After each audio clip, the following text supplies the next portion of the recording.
वो मेरा दोस्त अक्सर बोल रहा था कि इन्होंने एक जगह ली है करोड़ों की ली है, अगर हम लोग भी कर सकते हैं लोगों से संपर्क करके वो पैसा ले सकते हैं, लेकिन कई बार वो पैसे का अपना सही इस्तेमाल नहीं करते तो हम अपने शरीरों में रोग बीमारी मैंने बताया कि इसने ले तो लिया है, इसको खुद को शुगर हो गई है, इसकी बीवी को बीमारी हो गई है, ये वो इसका 13-14 साल का बच्चा भी क्या है लीवर की समस्या से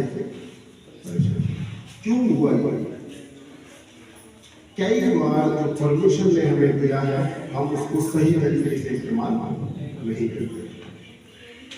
हम देने वाले, अगर हम देने वाले हैं तो हम परमेश्वर को सही रीति से दें, और जो दे रहा है वो जो ले रहा है वो भी उसको सही रीति से कर सकते। चौथी बात जिसकी वजह से आप खुश रहते हैं, जो आपने दिया आपसे ये मान के चले आपका नहीं, आप देने वाले। पांचवी बात जो आप खुश रह सकते हैं वचन के अनुसार, बुराई के बदले बुराई मत करो। पहला पत्रस 3 का मानो, पहला पत्रस 3 का मानो। जो कोई परमेश्वर से जन्मा है वह पाप नहीं करता, क्योंकि उसका बीज उसमें बना रहता है और वह पाप कर ही नहीं सकता, क्योंकि परमेश्वर से जन्मा है। पहला पत्रस 3 का मानो।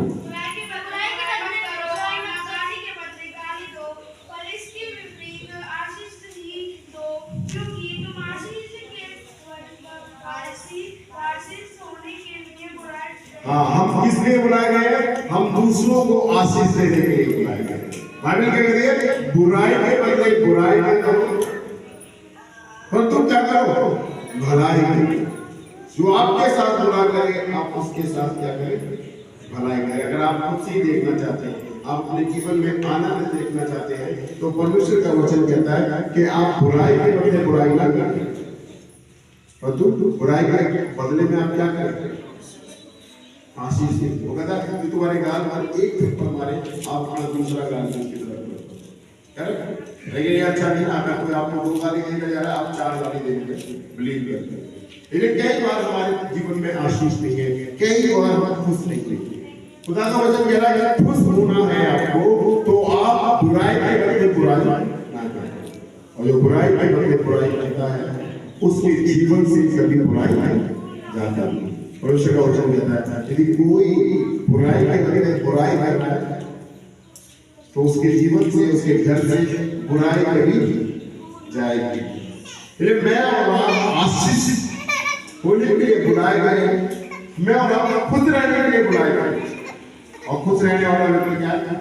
सबके भले के बारे में सोचेगा, अपने भले के बारे में पहले नहीं सोचेगा, पहले दूसरों के भले के बारे में सोचेगा। यीशु मसीह की तरह यीशु मसीह ने दूसरों के लिए अपना प्राण दिया, दूसरों के भलों के बारे में सोचा, दूसरों के लिए प्रार्थना की, और जब उसने ऐसा किया तब परमेश्वर ने उसे इकलौते पुत्र होने का दर्जा दिया और उसे अपनी दाहिनी ओर। आमीन। मैं और आप जब दूसरों की चिंता करते हैं, जब दूसरों के लिए अच्छा सोचते हैं, दूसरों के लिए अच्छा करते हैं, तब परमेश्वर का वचन कह रहा है आपके जीवन से खुशियां कभी नहीं होंगी, आप हमेशा आनंदित रहेंगे, आप हमेशा खुश रहेंगे। छठी बात जो आप कर सकते हैं अपने जीवन में खुश रहने के लिए, अपनी कठिनाइयों और समस्याओं को के बारे में कभी शिकायत ना करें। कुछ लोग छोटी छोटी बातों पर क्या करते रहते हैं? शिकायत करते रहते हैं, है ना।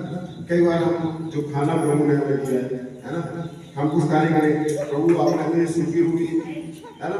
कई बार हमारे पास चटनी है, ओ प्रभु आपने हमें चटनी। हम हमेशा क्या कंप्लेन करते रहते हैं, इवन सब कुछ हमें मिल रहा है उसके बाद भी हम क्या करते रहते हैं? शिकायत करते रहते हैं खुदा से, है ना। हमें अच्छे कपड़े नहीं दिए, हमें अच्छा मकान, हम तो जो कुछ मिले जो कुछ मिले उसे धन्यवाद के साथ तो उसे ले। अगर खाने की बात है आप धन्यवाद के साथ खाएं, तो सूखी रोटी में भी हम आनंदित हो सकते हैं।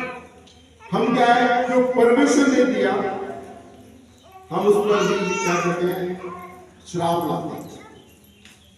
हमारे जीवन में एक दिन जुड़ा परमेश्वर, और उसके लिए हम क्या कंप्लेन करते हैं?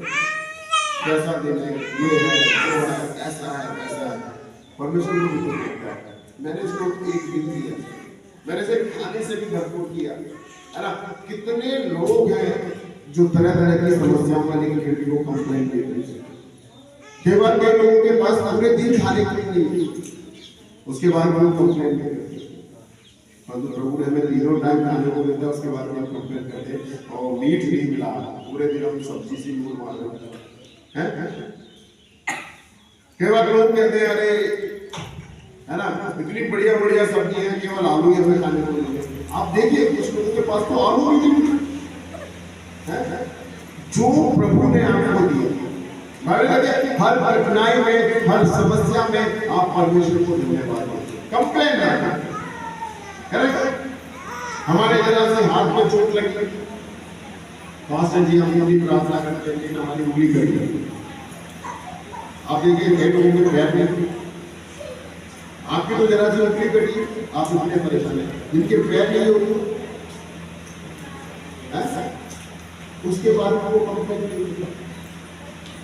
हम जरा से दुख में परमेश्वर को कोसने लगते हैं, हम जरा सी परेशानी में परमेश्वर को बोलने लगते हैं, हम जरा सी कठिनाइयों में परमेश्वर को दोष देने लगते हैं। आप इतना देखते हैं, प्रभु कहता है कि मैं तुम्हें उतना ही दूंगा जितना तुम सह सकते, तुम्हारे सहने के बाहर नहीं। यदि दुख हमारे जीवन में है, कठिनाई हमारे जीवन में है, हम सह पा रहे हैं, हम प्रभु का धन्यवाद।